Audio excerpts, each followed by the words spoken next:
Hi all, I'm Professor Tina Good, and this video today is going to be discussing the art of storytelling and beginning concepts of how to write a narrative. Okay, so I'm going to go ahead and share my screen. I've created a PowerPoint to help guide us through this conversation.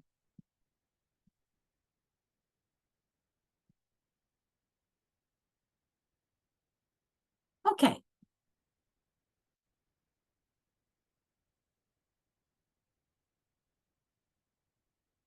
So what we have here is this idea of storytelling. But of course, storytelling existed well before, right? The idea and the technology of writing existed. In fact, I often say that I think that there is some sort of storytelling gene within humans, something that's within our DNA that compels us to express ourselves through storytelling, right? Because no matter how far back you go in human history, no matter what cultures you go to, storytelling transcends race, class, gender, historical period. It is just always a part of our experience. I mean, even if you go like way back, right, we could find cave drawings of humans that were expressing themselves and their existence within the world. And then a little later on, we began to see evidence of oral tales, before there was writing. But there was this practice within human cultures of telling tales, of telling stories. And these stories, of course, were meant to be entertaining, no question about it. But they were also meant to instruct current generations of values and lessons that the storytellers wanted to communicate. And then, of course, to instruct and keep histories alive for posterity, for future generations. Okay, and so we see this as a part of the human experience. You all, in other words, know how to do this. You've been doing it all of your lives, probably. And so now let's see if we can take what we sort of inherently know as humans and begin to codify that into some way of you yourself expressing a story through a narrative format. Okay, now there are other types of storytelling beyond narrative. A lot of times there's performance, right? Not only in plays and in media, which often do tell stories, but also in dance or in art. So there's a number of ways that we tell stories, but perhaps the most commonly known is the written form or in performance, which usually starts out in some sort of written form and then is performed on a stage or on a screen or something like that. So when we think about storytelling as an oral or performance art form, right, we know, just as I'm doing now, you hear my voice inflecting, you probably see me gesturing, and so there are benefits to oral or performative storytelling, right? So you could have body movement. When you're telling a story to your friend, you have body movement. Your voice may get louder or softer. It may get higher or lower. You have gestures. You have facial expressions, right? So that all the audience or your person who you're telling the story to can pick up on these clues simultaneously to hearing the story. So they kind of get an idea of how they are to react, and that leads to an understanding of the story. In media or on stage, you have the additional benefit of staging, of lighting, of music. You have another number of different ways that humans can receive cues in order to take in the storytelling experience. Even as a child, you probably had picture books, right? So you had the text, but you also were getting a lot of information from the pictures in the book. And if somebody was reading it to you, they were probably expressing it dynamically through their voice and whatnot. So these are all, really interesting ways of telling stories. But how do you then engage your audience if you only have the medium of writing and you don't have the benefit of performance, and you don't have the benefits of stage effects? How do you then still capture the audience's interest in your story just by using language and perhaps how the language appears on the page? Okay, so these are the challenges to us who, try to write a story, write our short stories, write our narratives, self-express in some way using the form of writing. So this video is going to sort of help you begin thinking about writing writing a story, a narrative in this particular case, in a very beginning and foundational way. And that is the linear narrative, or a narrative that follows a chronological plot line. In other words, first this happened, then this happened, then this happened, then this happened, right? This is the most common way of telling a story. It is not the way that many of our stories follow, but as you begin to write your own narrative, I want you to get a sense of foundational principles of narrative writing before we start to experiment with other kinds of writing. Okay, so another thing is that you need to show, right? You don't have a stage, you don't have a set. So you need to use descriptive writing that will capture your audience's attention and perhaps allow them to create an image of the setting or the character or whatever it is that you're describing, so that they can use their imaginations to conjure up the image that you are trying to get them to imagine. In order to do so, we call it in writing show, don't tell, right? But what does that mean, show, don't tell? Especially when we're talking about writing, right? How are you not telling? Well, what we mean by that is, number one, you want to minimize your use of adjectives. You don't want to say, they walked very slowly. You don't, as an adverb, but you want to sort of minimize that sort of use, and instead use description or facts, right, that allows the audience member to see that person walking slowly, right? So pardon me, how would you show somebody walking slowly, right? How would you show that somebody is very tall, right? And maybe you might do that through comparison. Maybe you might actually give the facts about their height. So you want to create an image that, I think of it like this. If you were directing a play, or if you were directing a movie, what is on that set? What is on that screen? And that's what you want to, what you want to describe. Imagine what that image is and then describe that image. The thing is that we don't only use vision, right? I mean, just what we talked about. We use sound, of course, if we're talking about a play or a performance.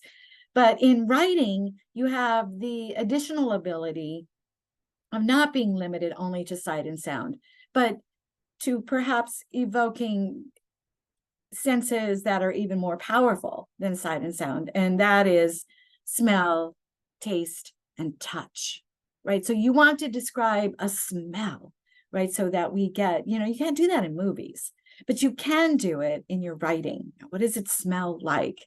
Smell is a very powerful sense. What does something taste right? The more senses that you can evoke in your writing, the more you can bring your audience in to the environment that you are describing.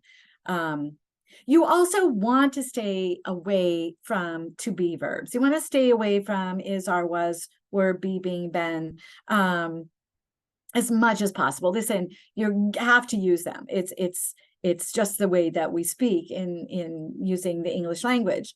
But you want to try to minimize those and instead focus on active verbs, right? So not I am, but I kicked, I danced, right? Or even, more exciting verbs like I blundered, I pondered, I sauntered, right? So try to be a little bit more creative with your verb use. Not just in your description, but also in your verb use. And that will help bring in a more exciting and dynamic text.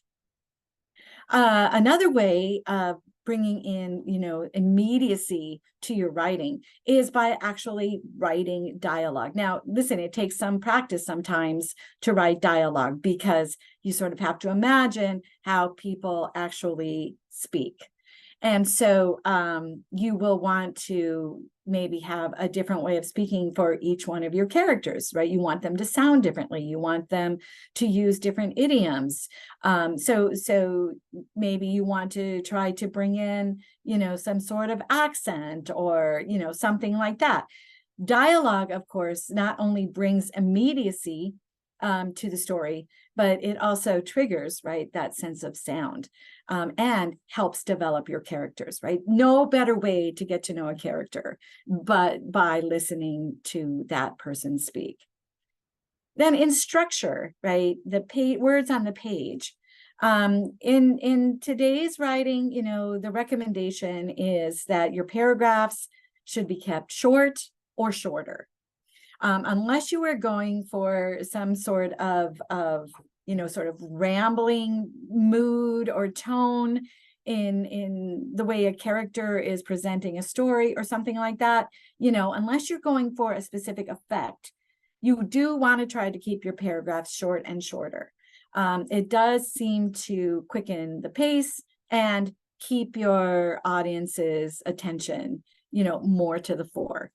You'll even see this in novels now, where people are now keeping chapters shorter. You don't generally find long chapters anymore. So this is a new way of thinking about it. It didn't always used to be this way, but that's the recommendation now, right? Keep your paragraphs short and shorter, unless you're going for a specific effect. Sentences. Now, sentences, there still is the recommendation of keeping your sentences a mix of long and short, right? So this really has to do more with the pacing of your story as well as keeping the interest of your readers. You don't want long sentence after long sentence after long sentence, because then your readers just get lost. But you don't also want short sentences either. I mean, because then you kind of lose the power of the short sentence. So what is suggested is that, for example, if you are rising in action, you may want to keep your sentences short, right? So that as your pace gets quicker, as you're building intensity, as you're building urgency, your sentences are getting shorter and shorter and shorter until, right, we come to that climax. But that only has an effect if you've already used longer sentences, right? So if you only use short sentences, you're not going to get that rising action effect. Okay, so you want to see a mix of long and short sentences. But again, think about the effect that you are trying to create in addition to keeping your reader's attention. Okay, so the linear plot line. This is foundational, guys. This goes back to Aristotle. Today in postmodern writing, we don't always follow this anymore, but this is the foundational, and this is something that I want you to practice and understand in your own writing. As we also look at other writings, we can see how this format is disrupted, but if we don't know the format, then we can't really understand the disruption and why it is significant.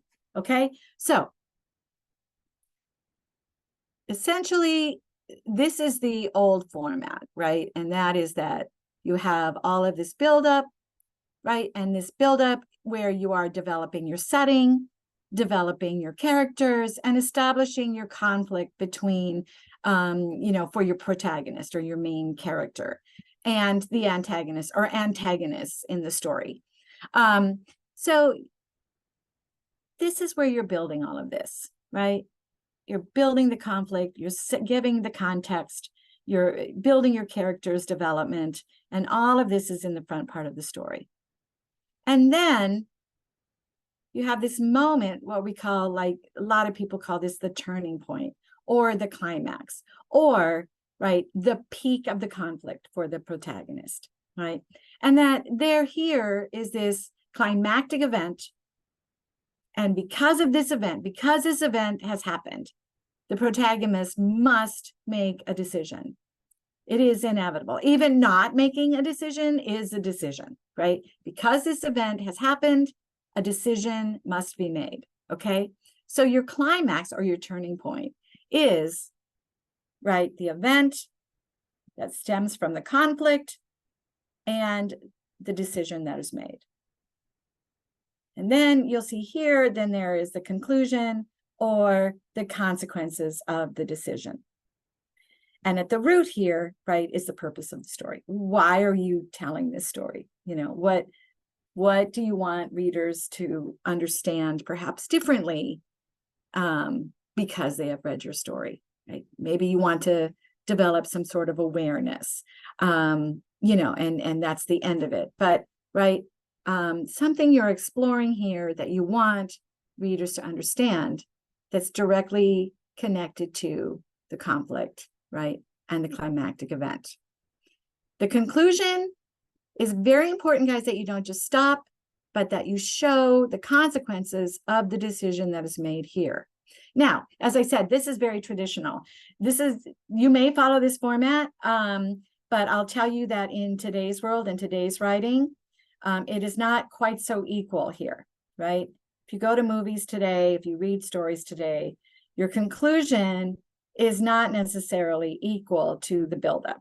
Instead, what you see often is you have a very long buildup, right?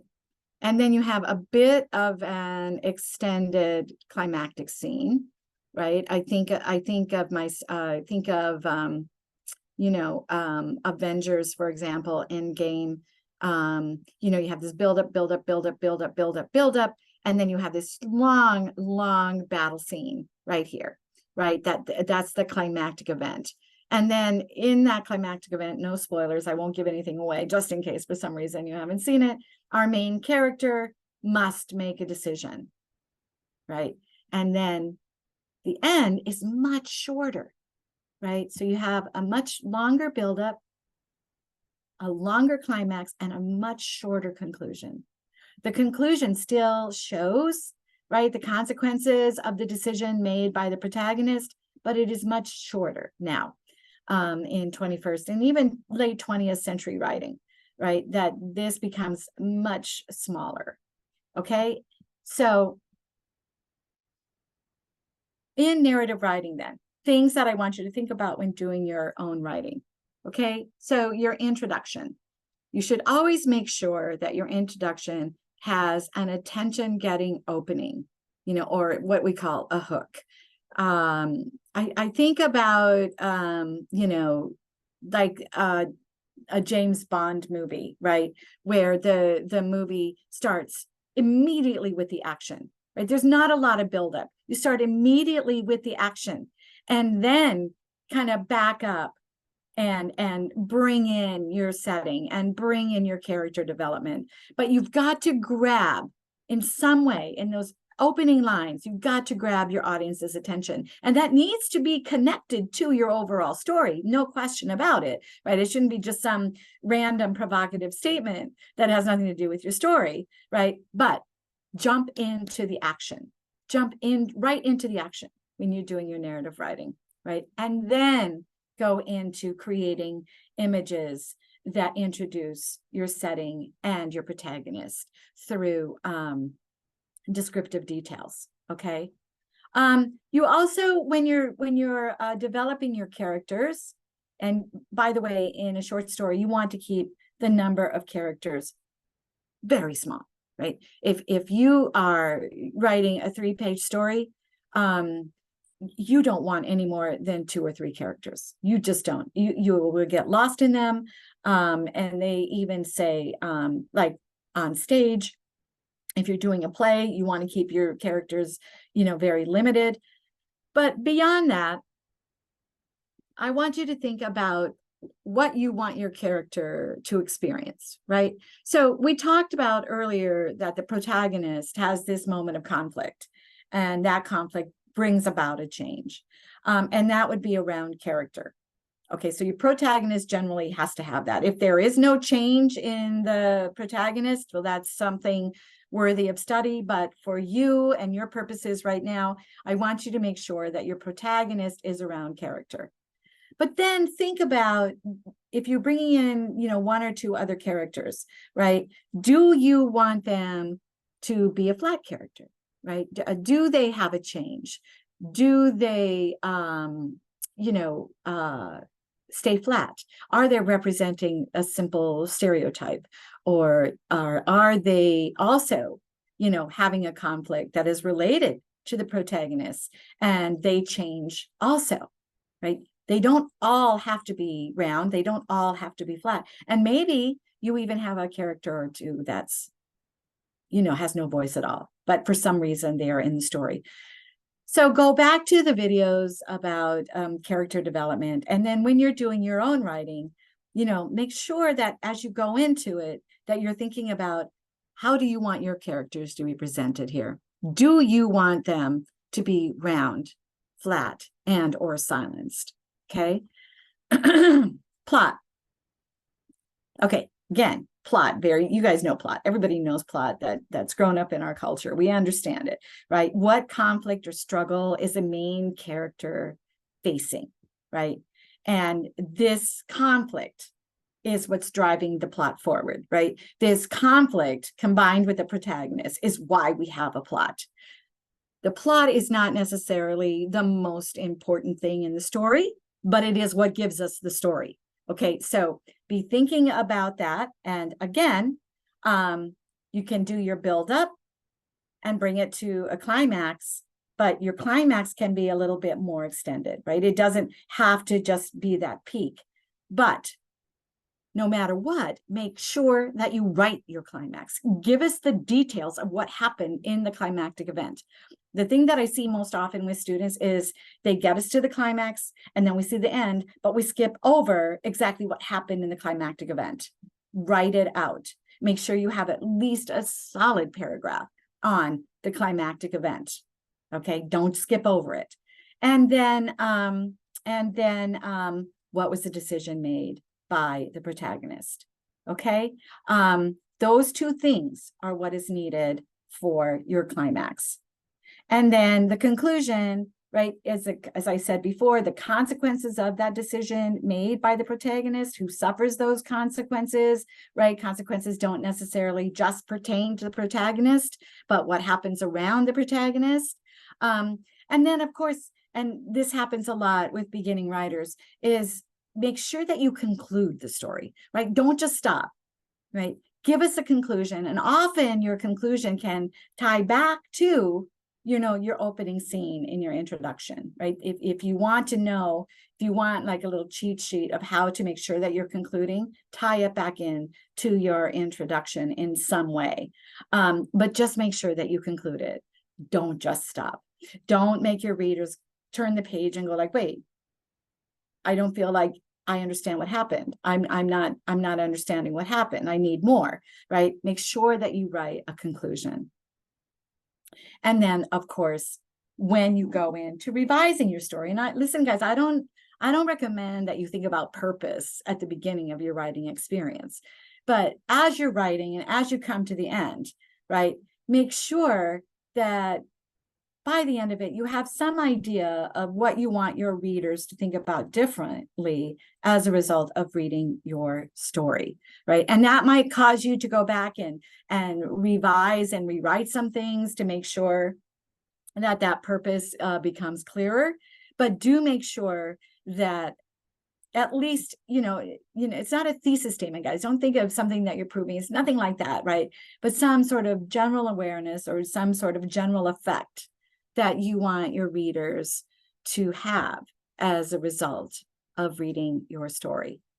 Okay, so I hope that this video will help you write your first story, your first narrative, and I look forward to reading them. Okay, good luck.